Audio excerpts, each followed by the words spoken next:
여행을 가서 자동차를 빌려 쓰게 되었습니다. 렌터카 사장님이 차를 내주시면서 아주 신신당부를 하였습니다. 이 차는 경유차입니다.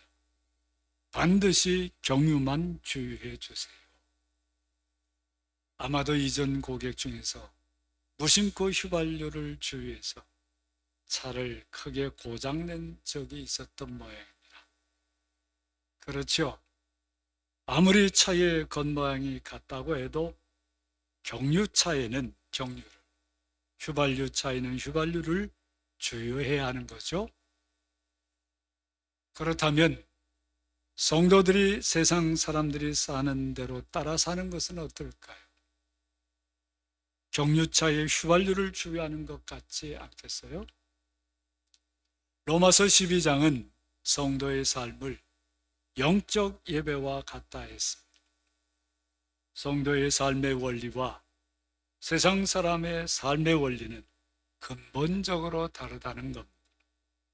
이치가 이러한데 성도가 세상 사람들이 사는 원리대로 따라 살아간다면 그 성도의 삶이 온전할 수는 없겠죠?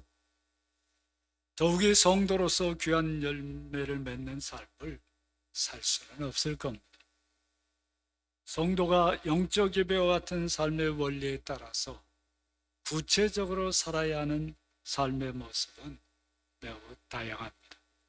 그 중에서 오늘 말씀은 네 가지를 아주 구체적으로 보여주고 있습니다. 첫째 모습은 14절입니다. 너희를 박해하는 자를 축복하라. 축복하고 저주하지 말라. 이 말씀이 보여주는 성도의 삶의 모습은 무엇입니까? 축복이죠. 성도는 축복하는 사람으로 살아야 한다는 말씀입니다. 그런데 누구를 축복하라 했습니까? 너희를 박해하는 사람, 물론 너희를 사랑하는 사람, 너희가 사랑하는 사람에게 축복하는 것은 너무나 당연한 일로 전제하고 있는 거겠죠. 무심코 지나가는 말로 이 말씀을 듣는다면 몰라도 이 말씀대로 살려고 작정한다면 어떻습니까? 좀 심각해지죠. 아니, 박해하는 사람, 나를 박해하는 사람을 축복하라니. 이건 좀 심각해지는 겁니다. 요즘은 사랑하는 사람, 좋아하는 사람과도 과도한 경쟁을 하며 살아갈 수밖에 없는 세상입니다. 그래서 사랑하는 사람이라도, 좋아하는 사람이라도 축복하기가 쉽지가 않아요. 그렇지 않습니까? 그런데 자신을 괴롭히는 사람, 피해를 입히는 사람, 그래 싫어하게 된 사람을 축복한다는 것, 그건 더 어렵게 다가오게 되겠죠. 저주만 하지 않는 것도 다행이라고 여길 수 있습니다. 나는 솔직히 축복할 수는 없어. 그래도 나는 성도니까 저주하지는 않아. 이렇게 스스로 위안을 삼으려고 합니다. 그러나 오늘 말씀은 분명하게 너희를 박해하는 사람을 축복하라 했습니다. 우리 주님은 자신을 십자가에 못 박은 사람들을 위해서 이렇게 말씀하셨죠. 아버지, 저들을 사하여 주옵소서. 자기들이 하는 것을 알지 못함이니이다. 용서받는 복을 그 사람들이 받도록 기도하신 것입니다. 여러분들 자동차를 운행하는 중에 난폭 운전하는 사람들 때문에 매우 놀랄 때가 있죠. 그때 여러분들은 어떻게 합니까? 이럴 때 저주하지 않고 축복하는 것은 어떻게 하는 것입니까? 에이구 가다가 빵꾸나 나라 라고 말할 것이 아니라 그렇게 말하려고 하다가도 가다가 빵꾸나 나지 말고 안전하게 가십시오. 축복하는 사람이 더 큰 복을 받게 될 것입니다. 사실 받게 하는 사람을 축복하는 일, 모든 사람 앞에서 축복하며 사는 일은 처음에는 잘 하기가 어렵습니다. 그러나 하나님의 말씀대로 살겠다고 다짐한 대로 우선 입으로라도 축복하는 것입니다. 솔직히 마음으로는 잘 안 열려서 축복이 잘 안 되는데 그래도 축복하라고 했으니까 이를 악물고서라도 내가 당신을 축복합니다. 말을 하자. 이렇게 말을 하다 보면 축복하는 것이 연습이 돼서 마침내는 마음으로도 진심으로도 축복할 수 있게 되는 것입니다. 억울한 일 당했습니까? 고통스러운 일들 당했습니까? 그래도 그렇게 펼치는 그런 사람들에게 우리 주님처럼 저들을 용서해 주십시오 하는 것처럼 우리도 그 사람 너무 배가 고파서 그런 것 같으니까 배부르게 해주세요. 그 사람 너무 인정받지 못해서 그러는 것 같으니까 인정받는 복을 받게 해주세요. 이렇게 축복하자는 것. 말로 자꾸 하다 보면 그 사람이 안쓰럽게 느껴지고요. 안쓰럽게 느껴지다 보면 진심으로 축복할 수 있게 되는 것입니다. 어떻게 하든 하나님의 말씀을 붙잡고 누구에게든지 모든 사람 앞에서 축복하는 사람으로 삽시다. 놀라운 일이 여러분들 삶에 일어날 겁니다. 이전에 감추어져 있던 축복받는 새로운 삶, 여러분들이 먼저 누리게 될 거예요. 여러분들이 축복한 사람보다 여러분들이 그 복을 먼저 받게 될 줄로 믿습니다. 축복하지 않을 수가 없겠죠? 축복하는 사람으로 사는 게 성도의 아름다운 모습입니다. 그것이 성도가 맺어야 될 열매이기도 한 것이고요. 둘째 모습은 15절에 있습니다. 즐거워하는 자들과 함께 즐거워하고 우는 자들과 함께 울라. 이 말씀이 보여주는 성도의 삶의 모습은 무엇입니까? 공감하는 것이죠. 공감하는. 성도는 공감을 나누며 사는 사람들이라고 말하고 있는 것입니다. 공감 능력이 없는 성도는 생각할 수도 없는 거예요. 우리 주님의 그 많고도 많은 사랑을 받고도 자기보다 더 힘든 사람에 대해서 공감할 수 없다는 걸 생각할 수도 없는 거죠.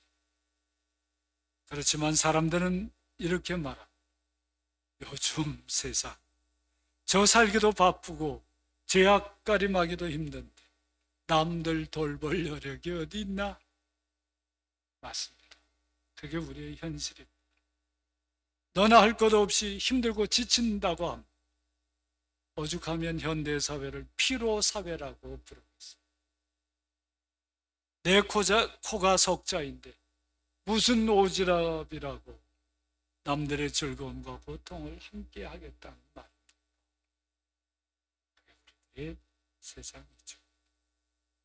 더욱이 요즘 세상은 다른 사람들이 자신의 삶의 영역으로 쑥 들어오는 것 자체를 싫어합니다.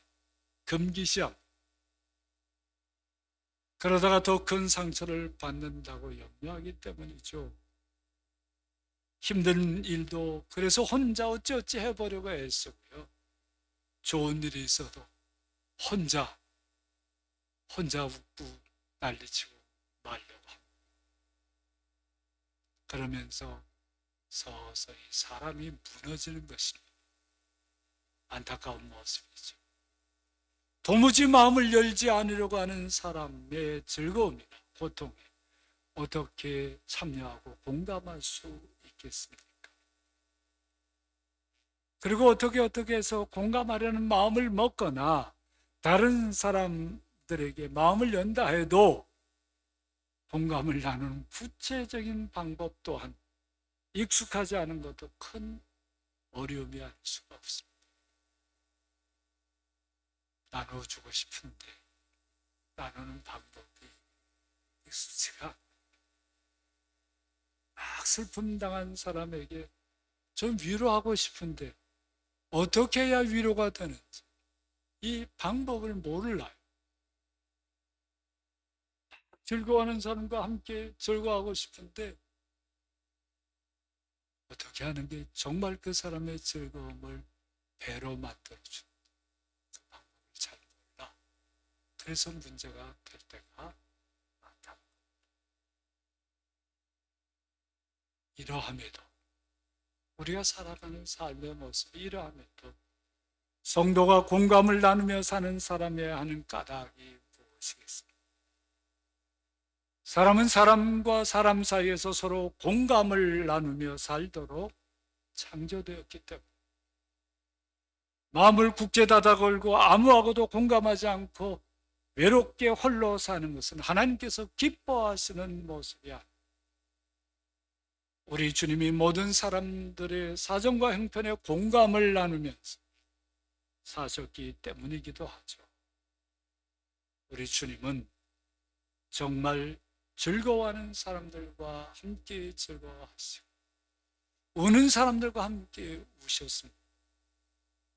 그리고 이 모든 사람들의 삶의 모습 기꺼이 자신을 내어주시면서 그렇게 공감하셨던 거죠. 나와 다른 사람들의 즐거움과 고통을 이해하며 진심으로 공감하며 살아갑시다. 공감하는 방법을 잘 몰라서 때때로 실수도 하고 실패도 하지만 그런 거 너무 신경 쓰지 말고 진심이면 통한다 하지 않습니까? 방법 잘 모르지만 진심으로 즐거움에 함께 해주고 고통을 여기에 참여하는 그런 마음으로 시작하다 보면 마침내 그것도 좋은 방법을 깨닫게 됩니다. 그 방법 또한 익숙해지게 될 것입니다. 나와 다르다고 해서 배척하거나 혐오하는 일은 있어서는 안 되겠습니다. 내가 생각하는 것과 다르고 내가 믿는 신념과 다르다고 해서 그 사람들을 미워하거나 배척해서 배제해서는 안 되겠습니다. 요즘 동성애자에 대한 얘기들이 뜨겁죠. 그게 그럴 일이 아닌데도 그렇게 돼 있어요. 나하고 다르다고 해서 그렇게 배척하고 혐오해서 그 사람들의 아픔과 외로움과 고통을 우리 주님처럼 공감하고 감사해야 한다는 것입니다. 어떤 때는 우는 사람들과 함께 우는 것보다 즐거워하는 사람들과 진정으로 축하하며 즐거워하기가 더 어렵게 여겨져도 진심으로 공감의 지경을 넓혀가도록 해야 하겠습니다. 여러분들 슬퍼하는 사람 위로하는 게 쉬워요? 막 좋아하는 사람들 축하해주고 그게 더 쉬워요. 즐거워하는 사람과 함께 즐거워하기가 더 어려운 때가 있다는 말이죠. 다른 사람이 이렇게 잘 나가는데 나는 이게 뭐야? 그래도 진심으로 공감의 지경을 넓혀 가야 합니다. 우리의 삶의 지경이 한 단계 더 넓혀지는 것을 느낄 거예요. 우리의 인격이 좀 더 성숙해지는 복을 누리게 될 것입니다. 다른 사람들의 삶에 공감 능력이 부족한 사람은 인생의 진짜 행복을 알기가 참 어려워요. 그래서 다른 사람들의 기쁨과 슬픔, 즐거움과 아픔에 공감하는 사람은 자신도 더 행복해질 수 있는 그 가능성이 그만큼 높아지는 것이죠. 절대로 여러분들이 손해보는 일이 아닙니다. 많이 공감하고 삽시다. 힘든 사람 곁에 있어주는 것만으로도 위로가 되고요. 즐거워하는 사람 옆에서 박수만 쳐줘도 그게 얼마나 좋은 일인지. 그리고 그것이 처음에는 어설프다가도 어색하다가도 그게 점점 진심이 되어져 가면서 누구보다도 자신이 제일 즐거워할 수 있게 되고 자신이 다른 사람들에게 가장 큰 위로를 받을 수 있는 이 공감 능력이 부족한 사람은요, 누가 위로해 주려고 해도 위로받는 법도 잘 모르는 그런 것입니다. 자신이 위로해 봐야 위로받을 줄도 알게 되는 것. 이걸 잊어서는 안 될 것입니다. 셋째 성도의 모습은 16절에 있습니다.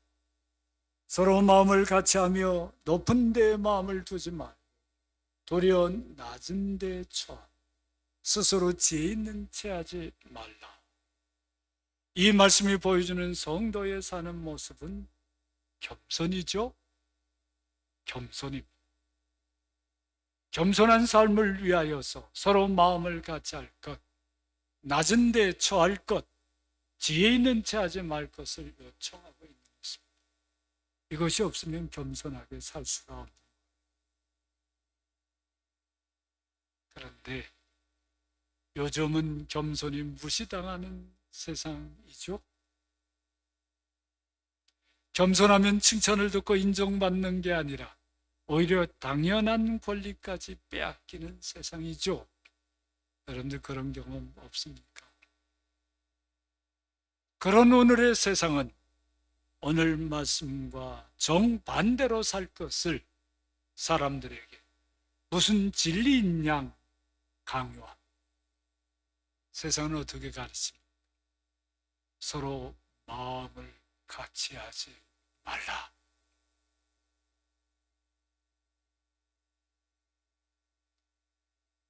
서로 마음을 같이 하려고 하면 손해를 보고 패자가 된다고 경고합니다. 눈 뜨고 있어도 코 베어가려고 하는 세상인데 천진난만하게 마음 다 열어주고 같이 하려고 해서는 안 된다고 강조합니다. 여러분들 이런 얘기 많이 듣고 있죠. 그러면서도 다른 사람을 이용해 먹으려면 서로 마음을 같이 하는 척만 하라고 그렇게 가르칩니다. 속이는 거죠. 절대로 척하는 것을 들키지 않도록 아주 세련되게 해야 된다. 덧붙이기도 합니다. 누가 무엇을 하든 자기 몫은 확실히 챙겨두고 결정적인 비수 하나쯤은 늘 숨기고 살아야 한다고 강조합니다. 참 거지 같은 세상이 되어버리고 말았어요. 또 세상은 높은 데에 마음을 두라고 역설합니다. 다만 낮은 데 처하는 척 위장을 잘 해서 모두의 마음을 얻고 모두를 안심시켜야 한다고 훈수합니다.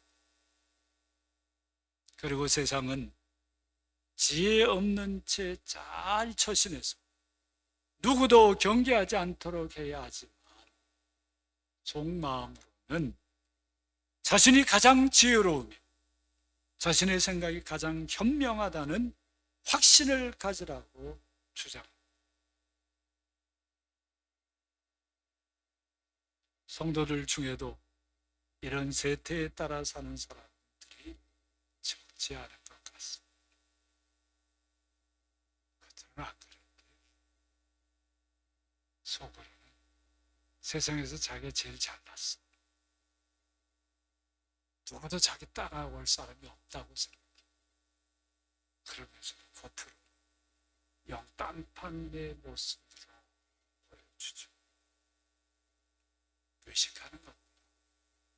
잘못 사는 거예요. 그렇게 살아서는 안 되는 것임에도 불구하고 그렇게 사는 사람들이 적지 않다는 게 문제입니다. 세상이 가르치는 대로 살아서는 안 된다는 것을 알긴 알죠. 무언가 혼란스러워 많이 힘들어하는 성도들도 많습니다. 맞아. 세상이 가르친 대로 살면 안 돼. 성경이 가르치는 대로 살아야 돼. 알지만 너무 힘이 없으니까 세상이 가르친 대로 살지 않고서는 어떻게 여기서 적응하고 살아남지? 이건 안 돼. 그래도 그러니까 잠시 양심을 접어두고 세상이 가르친 대로 살아야지. 그러면서도 마음은 괴롭고 힘들고 혼란스러운.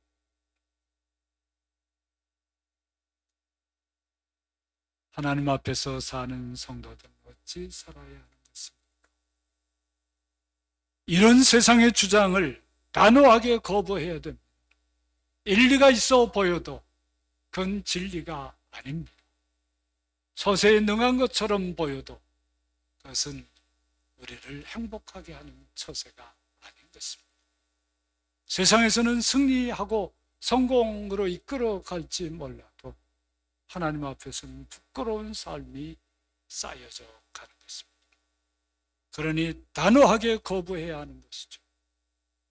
하나님 앞에서 교만할 수 없고 사람은 몰라도 하나님은 속일 수 없고 하나님 앞에서는 숨길 수 있는 게 아무것도 없기 때문에 하나님 앞에서 겸손하게 살아야 하는 것처럼 모든 사람 앞에서도 겸손하게 살아야 하는 것입니다. 그러기 위해서 우리는 서로 마음을 같이 해야 합니다. 높은 데에 마음을 두지 말아야 합니다. 스스로 지혜 있는 채 하지 말아야 하는 것입니다. 당장 불이익을 당하고 다시 기회가 없을 것 같아도 하나님 앞에 겸손하고 정직하게 살아야 합니다. 하나님께서 그런 사람들에게 없던 기회도 마련해 주시고 그들이 감당할 수 없던 일도 감당할 수 있는 은혜를 주십니다. 창세기에 나오는 요셉을 잘 살펴보세요. 그는 정말 지혜로운 사람이었지만 이 지혜는 다 하나님께서 주시는 것입니다. 지혜 없는 사람으로 살았다. 그래서 그가 영원히 퇴출됐습니까? 가장 겸손하게 산 그가 가장 높임을 받지 않았습니다. 하나님께서 그런 은혜를 주시는 것입니다. 어떤 두려움과도 타협하지 말고 겸손한 사람으로 당당하게 살아가시기를 축원합니다. 네 번째 모습은 17절에 있습니다. 아무에게도 악을 악으로 갚지 말고 모든 사람 앞에서 선한 일을 도모하라. 악이 득세하고 지배하는 것 같은 세상이죠. 의롭고 선한 것이 칭송을 받고 살아남는 게 아니라 온갖 악행에도 살아남는 것이 모든 것을 차지하는 것 같은 세상입니다. 역사도 승자의 기록이고 의롭고 선한 것은 아무런 힘이 없는 약자들의 논리라고 폄하하는 세상. 또한 악을 악으로 갚는 것은 어쩔 수 없는 필요악이라고 너무나도 쉽게 별 고민도 없이 용인하는 세상. 소위 폭력을 제거하기 위한 폭력은 정당화되어야 한다고 주장하는 것, 그런 주장이 득세하는 세상입니다. 성도 여러분, 이런 얘기가 정말 맞는 얘기라면 예수님의 십자가는 무엇입니까? 예수님을 따르는 삶의 삶이라는 게 무엇이 되겠습니까? 그런 세상의 주장은 정당한 것이 아닙니다. 옳은 것이 아닙니다. 모든 사람들 앞에서 선을 도모하라는 말씀은 하나님 앞에서 선을 도모하라는 말씀 위에 세워진 말씀입니다. 하나님 앞에서 악을 행하면서 무슨 변명을 할 수 있겠습니까? 하나님 앞에서 악을 행하면서 변명할 수 없다면 사람들 앞에서 악을 행하면서는 더더욱 변명할 수 없는 것. 그 악이 어떤 경우에도 정당화될 수가 없는 것.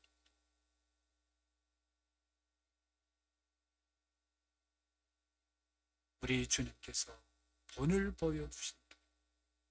모든 사람 앞에서 선한 일을 도모해요. 예수님께서 바른 일을 하시면서 구원의 역사를 이루시면서 세상 사람들이 말하는 처세에 따라서 쉬운 길 가려고 악하고 타협한 적이 한 번도 없으셨어요.